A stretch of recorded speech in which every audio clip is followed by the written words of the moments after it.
서혜정 성우와 함께하는 매일 성경 낭독 챌린지.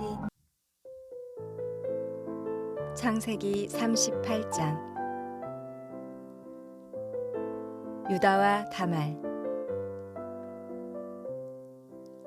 그 무렵에 유다는 형제들에게서 떨어져 나가 히라라고 하는 아둘람 사람이 사는 곳으로 가서 그와 함께 살았다. 유다는 거기에서 가나안 사람 수아라고 하는 사람의 딸을 만나서 결혼하고 아내와 동침하였다. 그가 임신하여 아들을 낳으니 유다가 그 아들 이름을 에르라고 하였다. 그가 또 임신하여 아들을 낳았다. 이번에는 아이의 어머니가 그 아들 이름을 오난이라고 하였다. 그가 또다시 아들을 낳고 이름을 셀라라고 하였다. 그가 셀라를 낳은 곳은 거십이다. 유다가 자기 맏아들 에르를 결혼시켰는데 그 아내의 이름은 다말이다. 유다의 맏아들 에르가 주님께서 보시기에 악함으로 주님께서 그를 죽게 하셨다. 유다가 오난에게 말하였다. 너는 형수와 결혼해서 시동생으로서 책임을 다해라. 너는 네 형의 이름을 이을 아들을 낳아야 한다. 그러나 오난은 아들을 낳아도 그가 자기 아들이 안 되는 것을 알고 있었으므로 형수와 동침할 때마다 형의 이름을 이을 아들을 낳지 않으려고 정액을 땅바닥에 쏟아버리곤 하였다. 그가 이렇게 한 것이 주님께서 보시기에 악하였다. 그래서 주님께서는 오난도 죽게 하셨다. 유다는 자기의 며느리 다말에게 말하였다. 나의 아들 셀라가 다 클 때까지 너는 네 친정 아버지 집으로 돌아가서 과부로 살고 있거라. 유다는 셀라를 다말에게 주었다가는 셀라도 제 형들처럼 죽을지 모른다고 생각하였다. 그 뒤에 오랜 세월이 지나서 수아의 딸 유다의 아내가 죽었다. 고글하는 기간이 끝났을 때에 유다는 친구 아둘람 사람 히라와 함께 자기 양들의 털을 깎으러 딥나로 올라갔다. 다말은 너의 시아버지가 양털을 깎으러 딥나로 올라간다 하는 말을 전해 듣고서 과부의 옷을 벗고 너울을 써서 얼굴을 가리고 딥나로 가는 길에 있는 에나임 어귀에 앉아 있었다. 그것은 막내 아들 셀라가 이미 다 컸는데도 유다가 자기와 셀라를 짝지어 주지 않았기 때문이다. 길을 가던 유다가 그를 보았지만 얼굴을 가리고 있었으므로 유다는 그가 창녀인 줄 알았다. 그래서 유다는 그가 자기 며느리인 줄도 모르고 길가에 서 있는 그에게로 가서 말하였다. 너에게 잠시 들렀다가마 자 들어가자. 그때에 그가 물었다. 저에게 들어오시는 값으로 저에게 무엇을 주시겠습니까? 유다가 말하였다. 나의 가축대에서 새끼 염소 한 마리를 보내마. 그가 물었다. 그것을 보내실 때까지 어떤 물건이든지 담보물을 주시겠습니까? 유다가 물었다. 내가 너에게 어떤 담보물을 주랴? 그가 대답하였다. 가지고 계신 도장과 허리끈과 가지고 다니시는 지팡이이면 됩니다. 그래서 유다는 그것들을 그에게 맡기고서 그에게 들어갔는데 다말이 유다의 아이를 임신하게 되었다. 다말은 집으로 돌아와서 너울을 벗고 도로 과부의 옷을 입었다. 한편 유다는 자기 친구 아들람 사람 편에 새끼 염소 한 마리를 보내고 그 여인에게서 담보물을 찾아오게 하였으나 그 친구가 그 여인을 찾지 못하였다. 그 친구는 거기에 사는 사람들에게 에나임으로 가는 길가에 서 있던 창녀가 어디에 있느냐고 물었다. 그러나 그들의 말이 거기에는 창녀는 없다고 하였다. 그는 유다에게 돌아가서 말하였다. 그 여인을 찾지 못하였네. 그보다도 거기에 사는 사람들이 그러는데 거기에는 창녀가 없다고 하네. 유다가 말하였다. 가질 테면 가지라지. 잘못하다가는 창피만 당하겠네. 어찌하였든지 나는 새끼 염소 한 마리를 보냈는데 다만 자네가 그 여인을 찾지 못한 것뿐일세. 석 달쯤 지난 다음에 유다는 자기의 며느리 다말이 창녀짓을 하여 임시까지 했다는 소문을 들었다. 유다가 명하였다. 그를 끌어내서 화형에 처하여라. 그는 끌려 나오면서 시아버지에게 전가를 보냈다. 저는 이 물건 임자의 아이를 배웠습니다. 하고 말하였다. 다말은 또 말을 계속하였다. 잘 살펴보십시오. 이 도장과 이 허리끈과 이 지팡이가 누구의 것입니까? 유다는 그 물건들을 알아보았다. 그 아이가 나보다 옳다. 나의 아들 셀라를 그 아이와 결혼시켰어야 했는데 하고 말하였다. 유다는 그 뒤로 다시는 그를 가까이 하지 않았다. 다말이 몸을 풀 때가 되었는데 태 안에는 쌍둥이가 들어있었다. 아기를 막 낳으려고 하는데 한 아기가 손을 내밀었다. 산파가 진홍색 실을 가져다가 그 아이의 손목에 감고서 말하였다. 이 아이가 먼저 나온 녀석이다. 그러나 그 아이는 손을 안으로 다시 끌어들였다. 그런 다음에 그의 아우가 먼저 나왔다.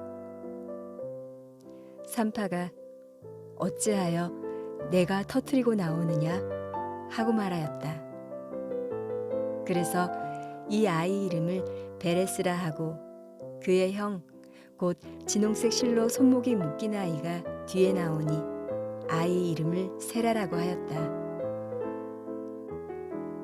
마가복음서 8장. 4,000명을 먹이시다. 그 무렵에 다시 큰 무리가 모여 있었는데 먹을 것이 없었다.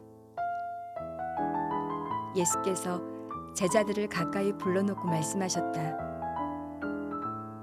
저 무리가 나와 함께 있은 지가 벌써 사흘이나 되었는데 먹을 것이 없으니 가엾다. 내가 그들을 굶은 채로 집으로 돌려보내면 길에서 쓰러질 것이다. 더구나 그 가운데는 먼 데서 온 사람들도 있다. 제자들이 예수께 말하였다. 이 빈들에서 어느 누가 무슨 수로 이 모든 사람이 먹을 빵을 장만할 수 있겠습니까? 예수께서 그들에게 물으셨다. 너희에게 빵이 몇 개나 있느냐? 그들이 대답하였다. 7개가 있습니다. 예수께서는 무리에게 명하여 땅에 앉게 하셨다. 그리고 빵 7개를 들어서 감사 기도를 드리신 뒤에 떼어서 제자들에게 주시고 사람들에게 나누어 주게 하시니 제자들이 무리에서 나누어 주었다.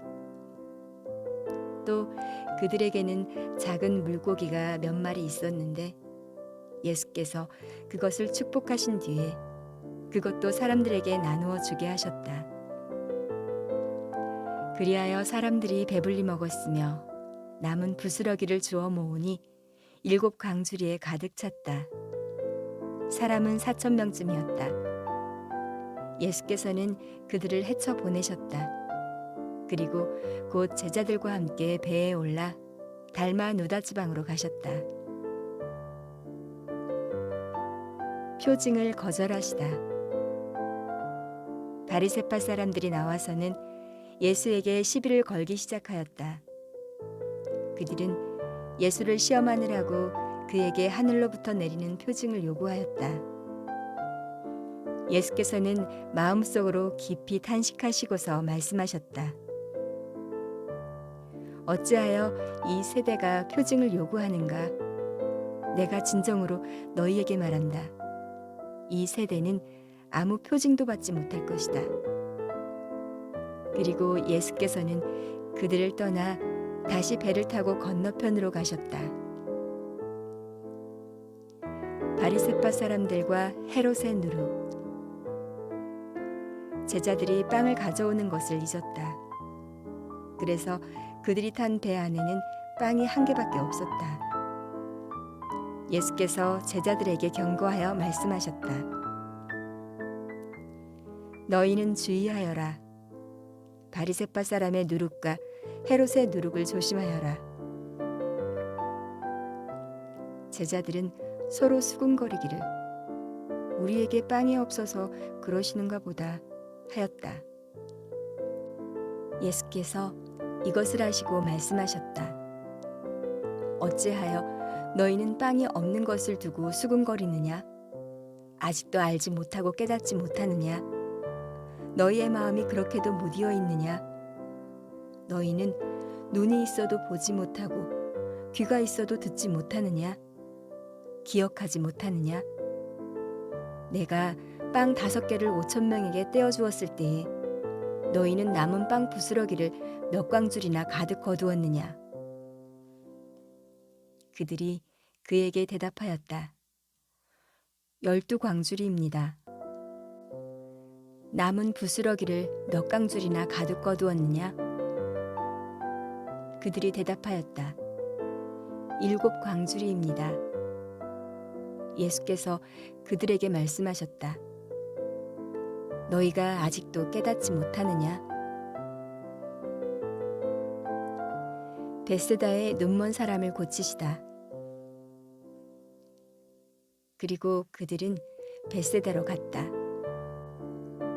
사람들이 눈먼 사람 하나를 예수께 데려와서 손을 대주시기를 간청하였다. 예수께서 그 눈먼 사람의 손을 붙드시고 마을 바깥으로 데리고 나가셔서 그 두 눈에 침을 뱉고 그에게 손을 얹으시고서 물으셨다. 무엇이 보이느냐? 그 사람이 쳐다보고 말하였다. 사람들이 보입니다. 나무 같은 것들이 걸어다니는 것 같습니다. 그때에 예수께서는 다시 그 사람의 두 눈에 손을 얹으셨다. 그 사람이 뚫어지듯이 바라보더니 시력을 회복하여 모든 것을 똑똑히 보게 되었다. 예수께서 그를 집으로 돌려보내시며 말씀하셨다. 마을로 들어가지 말아라. 베드로가 예수를 그리스도로 고백하다. 예수께서 제자들과 함께 빌립보의 가이사라에 있는 여러 마을로 길을 나섰는데 도중에 제자들에게 물으셨다. 사람들이 나를 누구라고 하느냐? 제자들이 예수께 말하였다. 세례자 요한이라고 합니다. 엘리야라고 하는 사람들도 있고 또 예언자 가운데 한 분이라고 하는 사람들도 있습니다. 예수께서 그들에게 물으셨다. 그러면 너희는 나를 누구라고 하느냐?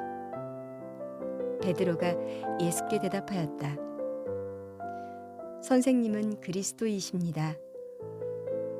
예수께서 그들에게 엄중히 경고하시기를 자기에 관하여 아무에게도 말하지 말라고 하셨다. 순환과 부활을 처음으로 예고하시다. 그리고 예수께서는 인자가 반드시 많은 고난을 받고 장로들과 대제사장들과 율법학자들에게 배척을 받아 죽임을 당하고 나서 사흘 후에 살아나야 한다는 것을 그들에게 가르치기 시작하셨다.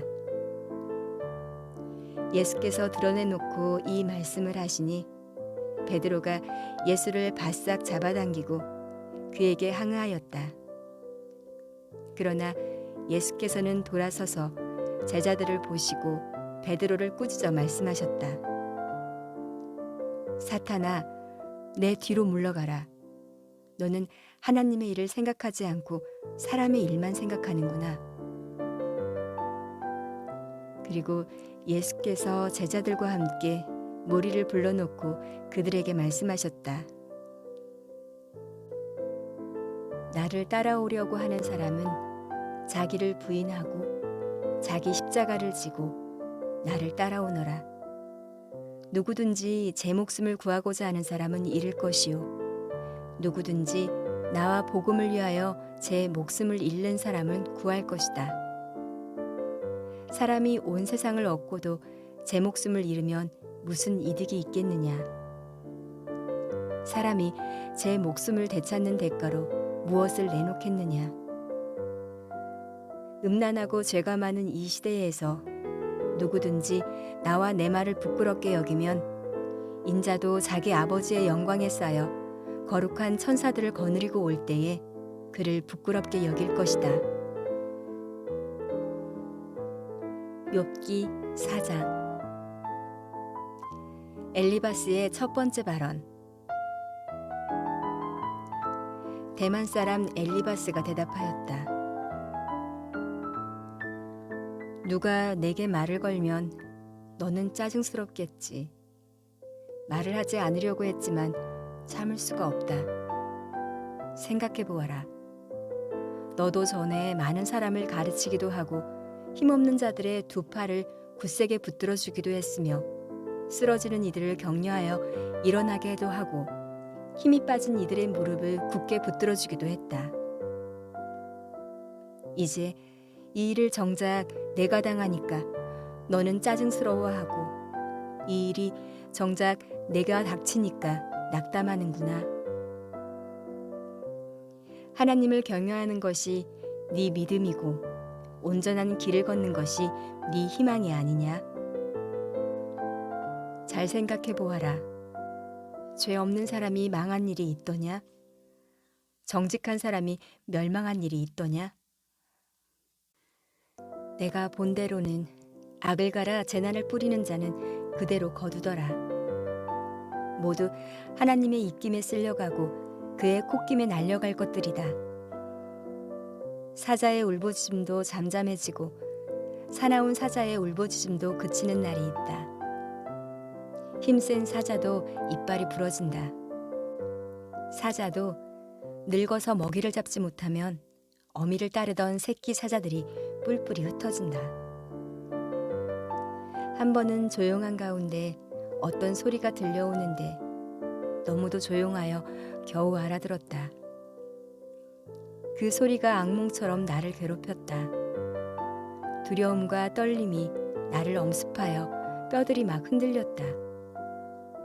어떤 영이 내 앞을 지나가니 온몸에 털이 곤두섰다. 영이 멈추어 서기는 했으나 그 모습은 알아볼 수 없고 형체가 어렴풋이 눈에 들어왔는데 죽은 듯 조용한 가운데서 나는 이런 소리를 들었다. 인간이 하나님보다 의로울 수 있겠으며 사람이 창조주보다 깨끗할 수 있겠느냐? 하나님은 하늘에 있는 당신의 종들까지도 믿지 않으시고 천사들에게마저도 허물이 있다고 하시는데 하물며 흙으로 만든 몸을 입고 티끌로 털을 삼고 하루살이에게라도 눌려 죽을 사람이겠느냐? 사람은 아침에는 살아있다가도 저녁이 오기 전에 애고도 없이 죽는 것. 별 수 없이 모두들 영원히 망하고 만다. 생명 줄만 끊기면 사람은 그냥 죽고 그 줄이 끊기면 지혜를 찾지 못하고 죽어간다.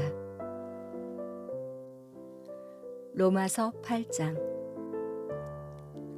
성령은 생명을 주시다. 그러므로 그리스도 예수 안에 있는 사람들은 정죄를 받지 않습니다. 그것은 그리스도 예수 안에서 생명을 누리게 하는 성령의 법이 당신을 죄와 죽음의 법에서 해방하여 주었기 때문입니다. 육신으로 말미암아 율법이 미약해져서 해낼 수 없었던 그 일을 하나님께서 해결하셨습니다. 곧 하나님께서는 자기의 아들을 죄된 육신을 지닌 모습으로 보내셔서 죄를 없애시려고 그 육신에다 죄의 선고를 내리셨습니다. 그것은 육신을 따라 살지 않고 성령을 따라 사는 우리가 율법이 요구하는 바를 이루게 하시려는 것입니다. 육신을 따라 사는 사람은 육신에 속한 것을 생각하나 성령을 따라 사는 사람은 성령에 속한 것을 생각합니다. 육신에 속한 생각은 죽음입니다. 그러나 성령에 속한 생각은 생명과 평화입니다. 육신에 속한 생각은 하나님께 품는 적대감입니다. 그것은 하나님의 법을 따르지 않으며 또 복종할 수도 없습니다. 육신의 매인 사람은 하나님을 기쁘게 해드릴 수 없습니다. 그러나 하나님의 영이 여러분 안에 살아계시면 여러분은 육신 안에 있지 않고 성령 안에 있습니다. 누구든지 그리스도의 영이 없으면 그리스도의 사람이 아닙니다. 또한 그리스도께서 여러분 안에 살아계시면 여러분의 몸은 죄 때문에 죽은 것이지만 영은 의 때문에 생명을 얻습니다. 예수를 죽은 사람들 가운데서 살리신 분의 영이 여러분 안에 살아계시면 그리스도를 죽은 사람들 가운데서 살리신 분께서 여러분 안에 계신 자기의 영으로 여러분의 죽을 몸도 살리실 것입니다. 그러므로 형제 자매 여러분, 우리는 빚을 지고 사는 사람들이지만 육신에 빚을 진 것이 아닙니다. 우리는 육신을 따라 살아야 할 존재가 아닙니다. 여러분이 육신을 따라 살면 죽을 것입니다. 그러나 여러분이 성령으로 몸의 행실을 죽이면 살 것입니다. 하나님의 영으로 인도함을 받는 사람은 누구나 다 하나님의 자녀입니다. 여러분은 또다시 두려움에 빠뜨리는 종살이의 영을 받은 것이 아니라 자녀로 삼으시는 영을 받았습니다. 그래서 우리는 그 영으로 하나님을 아빠, 아버지라고 부릅니다. 바로 그때에 그 성령이 우리의 영과 함께 우리가 하나님의 자녀임을 증언하십니다. 자녀이면 상속자이기도 합니다. 우리가 그리스도와 함께 영광을 받으려고 그와 함께 고난을 받으면 우리는 하나님이 정하신 상속자여 그리스도와 더불어 공동 상속자입니다. 모든 피조물이 구원을 갈망하다. 현재 우리가 겪는 고난은 장차 우리에게 나타날 영광에 견주면 아무것도 아니라고 나는 생각합니다. 피조물은 하나님의 자녀들이 나타나기를 간절히 기다리고 있습니다. 피조물이 허무에 굴복했지만 그것은 자의로 그렇게 한 것이 아니라 굴복하게 하신 그분이 그렇게 하신 것입니다. 그러나 소망은 남아 있습니다. 그것은 곧 피조물도 섞어짐의 종살이에서 해방되어서 하나님의 자녀가 누릴 영광된 자유를 얻으리라는 것입니다. 모든 피조물이 이제까지 함께 신음하며 함께 해산의 고통을 겪고 있다는 것을 우리는 압니다. 그뿐만 아니라 첫 열매로서 성령을 받은 우리도 자녀로 삼아 주실 것을 곧 우리 몸을 속량하여 주실 것을 고대하면서 속으로 신음하고 있습니다. 우리는 이 소망으로 구원을 얻었습니다. 눈에 보이는 소망은 소망이 아닙니다. 보이는 것을 누가 바라겠습니까? 그러나 우리가 보이지 않는 것을 바라면 참으면서 기다려야 합니다. 이와 같이 성령께서도 우리의 약함을 도와주십니다. 우리는 어떻게 기도해야 할지도 알지 못하지만 성령께서 친히 이루 다 말할 수 없는 탄식으로 우리를 대신하여 간구하여 주십니다. 사람의 마음을 꿰뚫어 보시는 하나님께서는 성령의 생각이 어떠하신지를 아십니다. 성령께서 하나님의 뜻을 따라 성도를 대신하여 간구하시기 때문입니다. 하나님을 사랑하는 사람들, 곧 하나님의 뜻대로 부르심을 받은 사람들에게는 모든 일이 서로 협력해서 선을 이룬다는 것을 우리는 압니다. 하나님께서는 미리 아신 사람들을 택하셔서 자기 아들의 형상과 같은 모습이 되도록 미리 정하셨으니 이것은 그 아들이 많은 형제 가운데서 맏아들이 되게 하시려는 것입니다. 그리하여 하나님께서는 이미 정하신 사람들을 부르시고 또한 부르신 사람들을 의롭게 하시고 의롭게 하신 사람들을 또한 영화롭게 하셨습니다. 하나님의 사랑은 어떠한 역경보다도 강하다. 그렇다면 이런 일을 두고 우리가 무엇이라고 말할 수 있겠습니까? 하나님이 우리 편이시면 누가 우리를 대적하겠습니까? 자기 아들을 아끼지 않으시고 우리 모두를 위하여 내주신 분이 어찌 그 아들과 함께 모든 것을 우리에게 선물로 거저주지 않으시겠습니까? 하나님께서 택하신 사람들을 누가 감히 고발하겠습니까? 의롭다 하시는 분이 하나님이신데 누가 감히 그들을 정죄하겠습니까?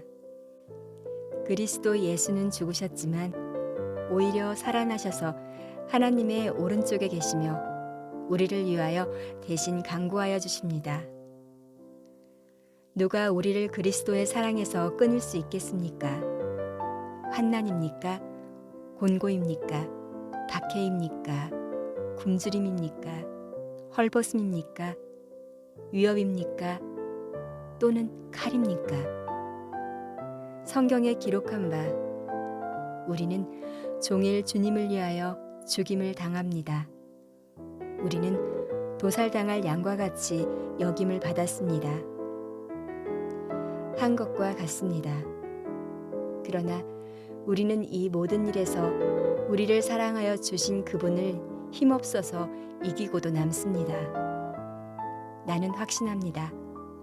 죽음도 삶도 천사들도 권세자들도 현재 일도 장래 일도 능력도 높음도 깊음도 그 밖에 어떤 피조물도 우리를 우리 주 예수 그리스도 안에 있는 하나님의 사랑에서 끊을 수 없습니다.